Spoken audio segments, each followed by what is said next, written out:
여러분 안녕하세요. 한국건설산업연구원, 건산연이라고 하죠. 이 연구원에서 부동산 PF 대출 잔액이 사실 우리가 알고 있는 134조 원에 불과한 게 아니라 200조 원에 해당된다라고 추산 결과를 발표를 했습니다. 그리고 이 규모는 부동산 PF 대출 규모는 그 전에 우리 경제가 위기에 놓였을 때 그때랑 비교했을 때 그 글로벌 금융위기죠. 2008년. 그때랑 비교해서 두 배가 넘는 수준이다. 금융위기의 두 배가 넘는 수준이다. 라는 보고서가 발표가 됐고 그 보고서가 언론을 통해서 굉장히 많이 공유가 되었습니다. 저도 YTN에서 이 보고서에 대한 내용을 표현을 의미 해석을 말씀드렸고 연합뉴스 TV에서도 이 말씀을 드렸고 KBS에서도 이 말씀을 드렸습니다. 제가 제 유튜브 채널에서는 이 보고서를 직접 보여드리면서 그 보고서를 그대로 읽어드리는 방식, 물론 행간을 읽어드리겠지만 그런 방식으로 지금부터 이야기를 좀 진행해 보도록 하겠습니다. 바로 볼게요. 네, 보시는 것처럼 리포트의 표지는 이렇습니다. 부동산 위기, 부동산 PF 위기, 진단과 전망 그리고 제언. 예를 들어서 건사년이나 어떤 연구기관의 편향성을 두고 이게 맞다 틀리다라고 논하시지는 않아 주시길 바라고, 적어도 건사년에 생각 있는 지성 있는 연구원들은 어떻게 이 부동산 PF를 바라보고 있는지를 한번 이 보고서를 통해서 들여다보시면 어떨까, 이런 의견이고요. 지금부터는 이 보고서를 하나하나 넘겨가면서 설명 드려보도록 하겠습니다. 좀 안 보이실 테니까 제가 이 보고서를 좀 키워서 확대해서 보여드릴까 합니다. 200%로 확대하고, 그리고 이렇게 하면 여러분들이 다 보실 수 있을 거라고 생각이 됩니다. 위기가 현실이 되고 있는 상황이다 라고 표현했고요. 1년 반 동안 이 위기가 좀 지속되고 있다. 어떤 위기냐면 부동산 PF 위기, 그 부동산 시장 침체, 이게 좀 장기화되고 있다 라고 표현했어요. 근데 이 여러 가지 표현들이 있는데 제가 조금 이따 보여드리더라도 제가 가장 핵심이 되는 이야기부터 해드리고 다시 이 이야기로 넘어가겠습니다. 앞에 말씀드렸던 그 핵심은 뭐냐면 바로 이겁니다. 이걸 조금 더 키울 방법이 있는지. 그러면 너무 키워지네요, 그쵸? 그럼 이렇게라도 키워지네요. 자, 이게 제일 키운 겁니다. 한번 보여드리겠습니다. 어, 부동산 PF 대출 잔액을 추산해봤더니 지금 공식적으로 알려진 규모가 134.3조 원이었는데, 이것은 금융위원회가 감독 권한을 보유한 금융사 6대 금융업권이 보유하고 있는 PF 대출 잔액이고, 그 6대 금융업권은 뭐예요? 은행, 증권, 보험, 이런 6대 금융사들을 중심으로 부동산 PF를 계산해낸 것이고, 이 외에도 새마을금고라든가 이 포함되지 않은 업권에서 실행된 PF 대출 잔액이 있기 때문에 또 유동화된 금액이 있어요. 유동화 증권이라고 해요. 이런 걸 모두 포함했을 때 실질적인 부동산 PF 대출 잔액, 그 규모는 200조 원이 넘는다라고 표현하고 있습니다. 그 규모가 202조 원이라는 거예요. 잠깐 설명을 드린다면 부동산 PF 대출 잔액이 134.3조 원이다라는 것이 공식적으로 알려졌죠. 이게 금융위원회에서 금감원을 통해서 국회의원이 요청하니까 이 데이터를 준 거예요. 그래서 국회의원이 보도자료로 뿌린 거예요. 그러니까 이 부동산 PF 대출 잔액이 예를 들어서 한국은행이나 아니면 통계청이나 이런 데서 공식적으로 공지되는 통계가 아니에요. 저는 그 부분도 굉장히 아쉽다고 생각해요. 부동산 PF 문제가 우리 한국 경제의 가장 약한 고리에 해당되는데 왜 이 부동산 PF 대출 잔액을 국회의원이 요구하니까 주는 거예요? 그냥 공식적으로 공고하면 안 돼요? 더 디테일하게? 그래서 뭐 많은 이코노미스트들이 연구자들이 연구해서 뭐가 더 문제고 뭘 예의주시해야 되는지를 확인해야 되는 거 아닙니까? 저는 그런 생각을 합니다.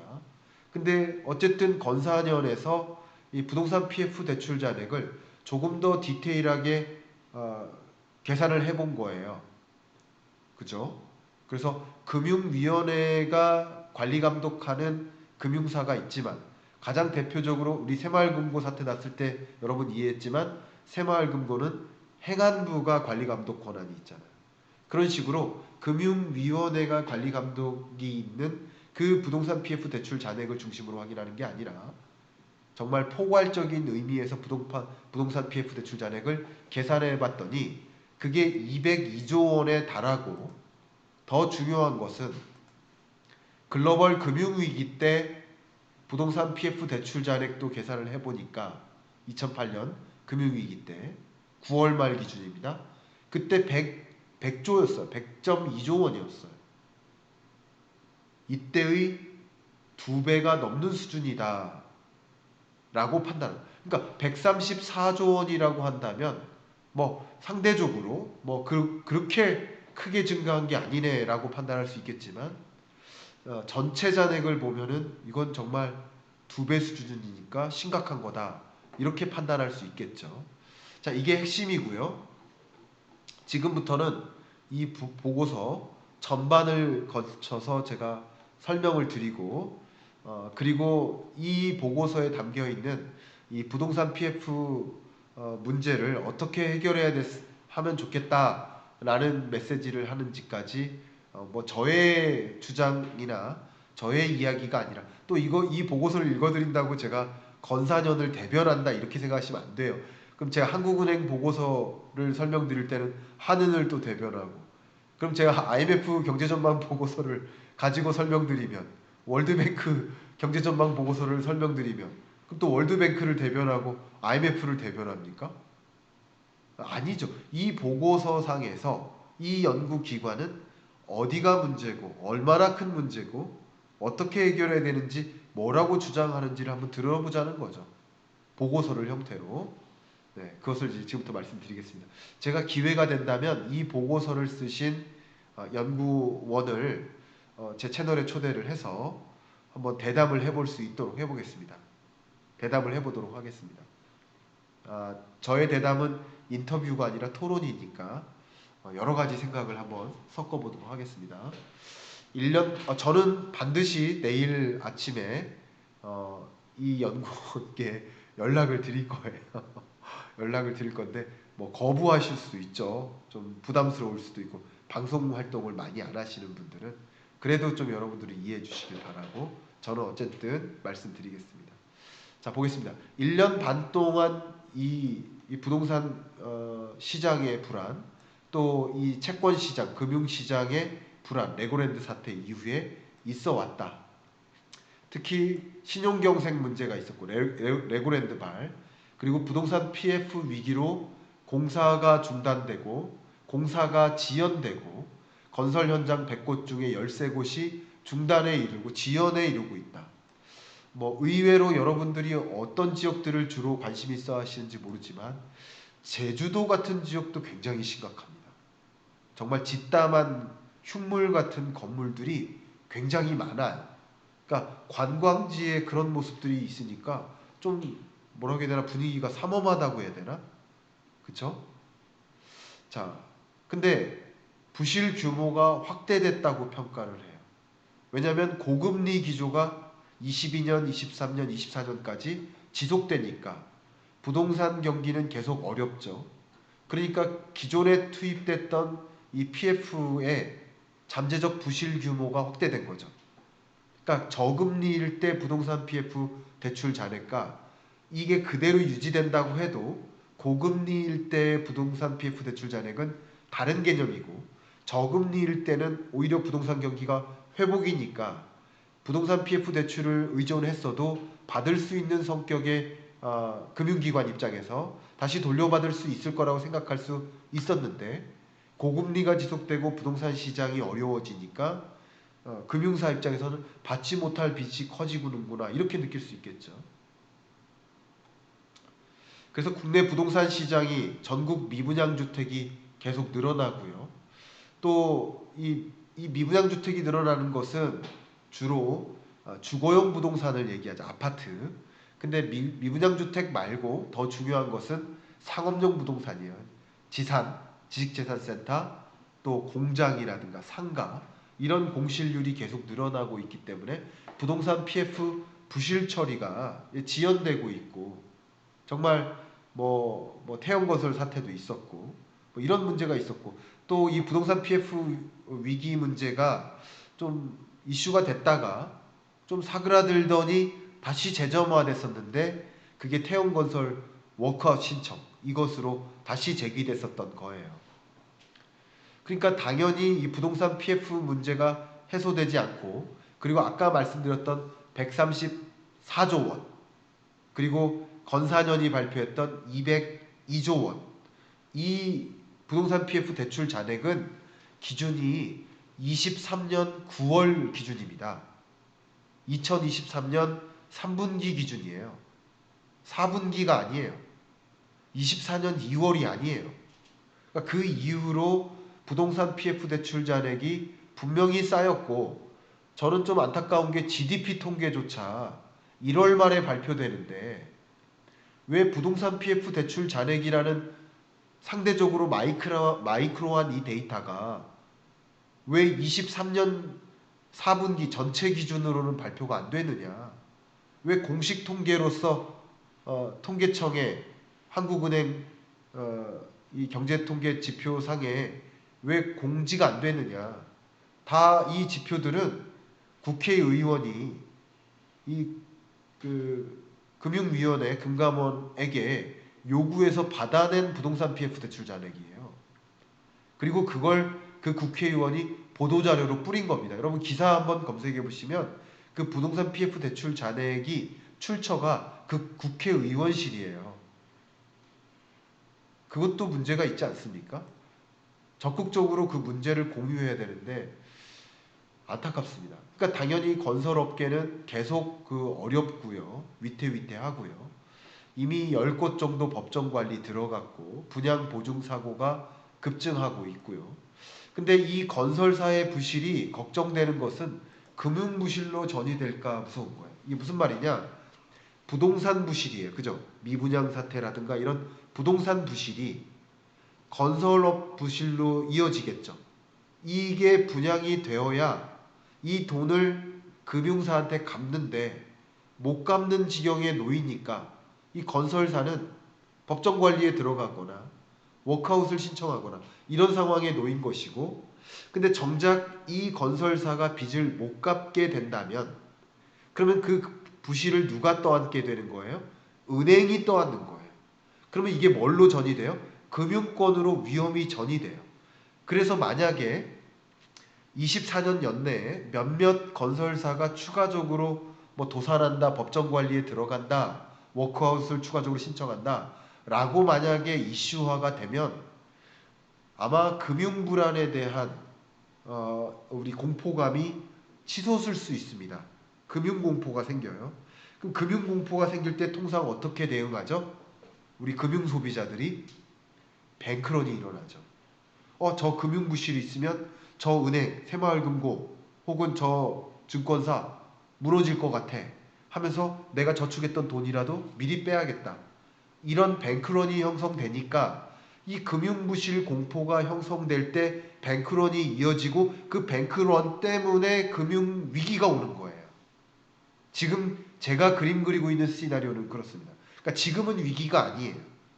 금융부실이 연결되고 금융 파산, 금융위기로까지 전개되면 그러면은 위기가 오는 거예요. 물론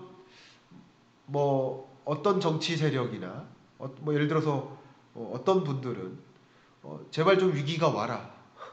위기가 오면 집값도 폭락할 거고 이것저것 다 폭락하니까 그때 그때 집 사겠다라고 생각하시는 분들도 계세요. 그건 뭐 이해관계에 따라서 그런 생각을 가질 수도 있겠지만, 우리 거시경제적으로 봤을 때 그 우리가 시스템적 리스크에 놓이는 것이 과연 맞는가 하는 생각을 갖기도 하고 있고요. 저는 또 뭐 건설사가 그동안 돈 많이 벌었으니 무너질 땐 무너져야 되는 거 아닌가, 이런 생각을 또 하시는 분들도 계신데, 그것으로 인해 야기되는 그 후폭풍이 무시할 수가 없습니다. 정말 금융부실뿐만 아니라, 여러분 벽돌공장 사장님, 이 건설사에게 그 점심 식사를 제공하는 그 식당 아주머니, 이렇게 다 가져가면 다 우리의 부모님이고 우리의 형제고 우리의 친구들이고 우리의 자식들이에요. 어떻게, 저는 개인적으로 그러니까 이게 소위 무주택 세력이라고 표현해 볼까요? 그분들께서 좀 위기 왔으면 좋겠다, 건설사 도산했으면 좋겠다, 이렇게 얘기한, 건설사 도산으로 끝나는 게 아니라 우리 경제 전체가 다 마비에 걸려서 모두가 피해를 보는, 거의 전쟁 상황이 될 텐데, 그리고 금융위기 수준의 2배 수준의 부동산 PF 대출 잔액이고, 정말 다 이렇게 될 텐데, 나 집값 떨어졌을 때, 그때 집값 떨어졌을 때 살 수 있게 해줘라 하는 그런 의중이 과연 옳은 의중인가 하는 생각은 저는 개인적으로 갖고 있습니다.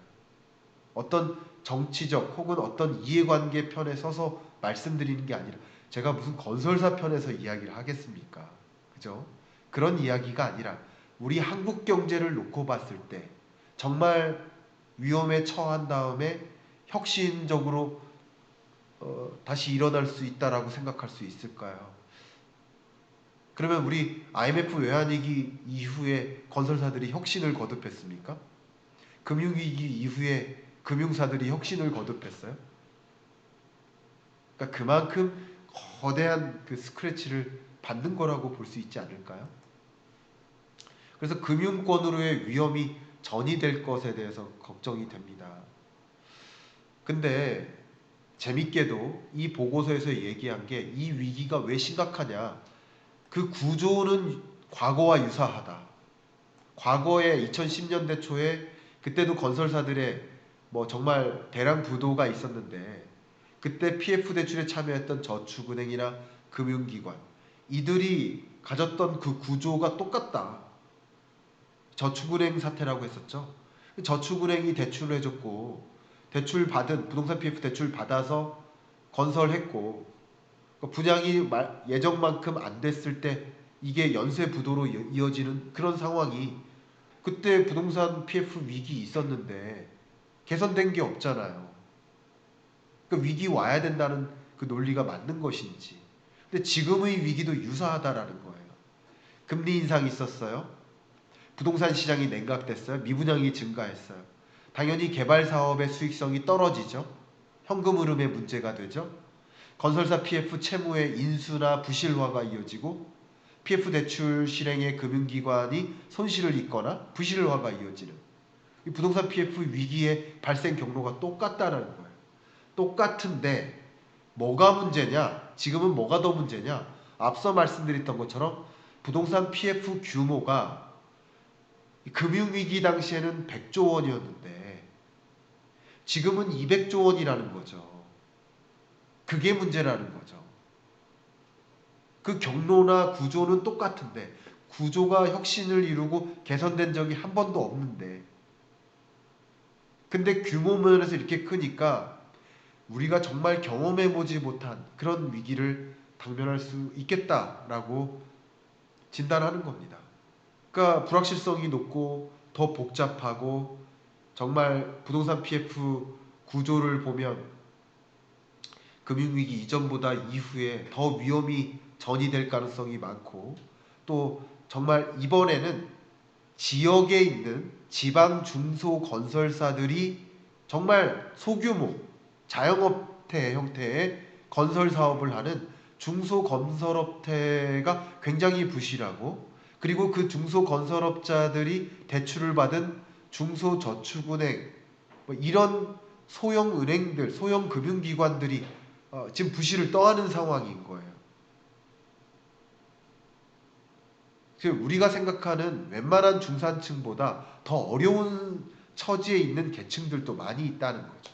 제가 드리는 이야기는 건설사라고 다 부자가 아니라 여러분 생각하는 건설사, 삼성건설, 뭐 GS건설, 태영건설 그런 수준이 아니라 정말 소형 중소건설사, 시공사는 그렇다 치고 시행사는 또 얼마나 조그매요. 정말 그들이 다 쓰러져도 된다는 표현이에요. 이거 얼마나 이기적인 표현이라고 생각되지 않으세요? 그런 것들이? 저는 그렇게 생각합니다. 너무 자신의 이해관계만 따져서 내 이해관계는 집값이 떨어지는 게 좋아. 그러니까 위기 왔으면 좋겠어. 다 건설사 쓰러졌으면 좋겠어. 이게 너무 이기적인 극단적 이기주의 아닌가요? 저는 그런 생각을 합니다. 그러니까 저는 그냥 봤을 때 아무 큰 문제가 없이 지나갔으면 좋겠다는 생각을 갖고 있어요. 그래서 정말 한번 위기 왔으면 좋겠다. 이래야 뭐 예를 들어서 뭐 진보주의고 위기가 안 왔으면 좋겠다. 그럼 보수주의고 이렇게 생각하지 말아주시고 그냥 우리 경제를 봤을 때 뭐가 우리 경제에 건전한 물론 이 부동산 PF 문제가 이번에 해결이 잘 되고 다시는 재발하지 않도록 부동산 PF 이 구조적인 문제를 해결했으면 좋겠어요. 무분별하게 대출을 해주거나 건설사들이 몇 퍼센트 이상의 대출을 의존하지 않거나 이런 어떤 구조 개편을 했으면 좋겠어요. 그게 혁신이죠. 그러니까 구조 개선을 하는 것 이게 핵심인 것이고 이게 쓰러져야 된다 말아야 된다 이것은 핵심이 아니라고 생각을 합니다. 제 생각이니까 받아들여 주셔도 되고 아니어도 됩니다. 이런 의견을 갖고 있는 거예요. 근데 제2금융권 부동산 PF 익스포저 이걸 본다면 사업장 소재지별로 보면 비수도권의 저축은행 저축은행이면서 비수도권 저축은행이 특히 많이 노출이 많이 되어 있고요. 건축물 특성으로 보면 주거가 아니라 여기 비주거 저축은행이 가장 익스포저가 많이 되어 있고요. 뭐 건설사 시공 능력으로 보면 하위이면서 하위 시공 능력의 건설사들, 조그만 영세 건설사들이 저축은행으로부터 돈을 빌렸겠죠. 더 고리에. 그러니까 이 시공 능력이 떨어지는 비수도권의 상업용 부동산을 지었던 이런 건설사가 결국 부실에 놓이고 저축은행이 연쇄 도미노 부실로 연결될 가능성이 높아졌다라고 본 보고서는 판단하고 있습니다. 그러니까 당연히 건설업체 개발 사업에서 통상적으로 이 보세요. 비교해 보세요. 통상적으로 수지는 토지 비용이 한 20-30%, 공사비가 40-50%, 금융 비용, 대출에 따른 이자 상환 이게 15-20%, 기타 사업비가 7에서 10%, 그리고 10에서 15%의 순이익이 있는 것인데 이번 부동산 PF 위기 상황에서는 이 개발 사업의 토지비는 그대로예요. 공사비는 증가했죠. 공사비가 엄청 증가했어요. 60에서 70%. 그리고 금융 비용도 증가했죠. 왜요? 왜 증가했어요? 고금리 때문에. 기타 사업비는 똑같아요. 그러니까 이 공사비와 금융 비용이 둘 다 늘었기 때문에 순이익이 15% 예상이 됐었는데 이제 마이너스 10% 예상이 되는 거죠. 그러니까 당연히 이 건설사들이 굉장한 부실 구조에 놓이게 되었다라고 설명을 드릴 수 있겠습니다. 뭐 여러 가지 대응 전략에 대해서도 이야기가 있습니다만 제가 뭐 이런 이야기들은 뭐 다 해드리기는 어려울 것 같고 시간 관계상 다 설명드리기보다 이 보고서에서 이야기하는 어떻게 대응해야 될까 어쨌든 이 보고서가 이야기하는 그 대응 전략이 뭐 아마도 이해관계 입장에서 얘기할 수도 있어요. 그래서 그게 반드시 맞다라고 생각하진 않아요. 그러나 어쨌든 위기 극복을 위해서 건사녀는 어떻게 보는지를 볼게요. 어쨌든 피해를 최소화하는 데 초점을 둘 필요가 있다라고 생각을 합니다. 하고 있어요. 이 보고서는. 그래서 다수 사업장에서 적지 않은 기간 동안 사업성 개선이 지연되고 그런 상황에서 문제의 어떤 접근 방향이 이 문제의 해결보다는 부실 처리 과정에 집중할 필요가 있겠다. 이 부실 처리 과정에서 예상치 못한 피해를 최소화하는 데 맞춰야 된다. 이런 시행사, 건설사, 금융사로 연결되는 그 금융 부실이 전이되지 않도록 그런 부분을 빠르게 속도감 있게 처리할 필요가 있겠다. 그래야 우리 경제적인 측면에서 큰 문제가 없겠다 이런 생각을 하고요. 금융권의 손실 흡수력을 좀 보강해야 된다. 손실 흡수력이 좀 떨어졌어요. 왜냐하면 이 저축은행을 비롯한 이 소형 지방 금융권들의 경우에는 뭐 해결할 능력이 다소 부족하죠. 그래서 흡수 능력이 좀 있도록 보강하는 그런 자금 수요 문제도 해결을 해야 된다. 뭐 일부 건설사들에게는 유동성을 지원해야 된다. 뭐 이 부분에 대해서는 동의하시는 분도 있고 동의하지 않는 분도 계실 거예요. 건사녀는 이렇게 한 거고 모두에게 유동성을 지원하는 게 아니라 유동성을 조금 지원하면 건설적으로 이게 건전하게 성장해서 또 그 유동성 지원 받은 부분을 다시 이 경제 사회에 베풀 수 있는 능력이 있는 그런 건설사에게만 줘야 된다. 본질적 저도 이런 생각은 같이 하고 있습니다. 본질적인 이 문제는 미분양 사태 아니겠습니까? 미분양 물량을 해소해야 된다. 예를 들면 미분양 아파트에 대해서 미분양 아파트를 매수하는 매수자에게 세금 혜택을 주는 거예요. 세금을 완전히 감면해 주는 거예요. 그럼 미분양 물건이 해소될 수 있겠죠. 뭐 이런 방향으로의 노력. 그래서 무주택자 여러분들이 내 집 마련을 시도하고 미분양이 해소되면서 또 어느 정도 집값이 회복되는 그런 모습들 이런 것들을 또 무주택자도 내 집 마련에 성공할 수 있도록 하는 그런 세제 혜택들을 제공해 주는 것도 필요하지 않겠는가 이런 종류의 또 마지막으로 통합 위기 대응 및 지원 체계를 구축해서 일부 부처가 이 부분을 고민하는 게 아니라 전 부처가 동시에 이 지원 체계를 구축해서 이 체계, 이 하나의 토탈 지원 센터가 공식적으로 전 부문에 있어서 예를 들어 금융 섹터, 건설 섹터 혹은 인프라 섹터 전반에 걸쳐서 이 부실 문제를 해결하기 위해 움직여야 된다라는 그런 표현들을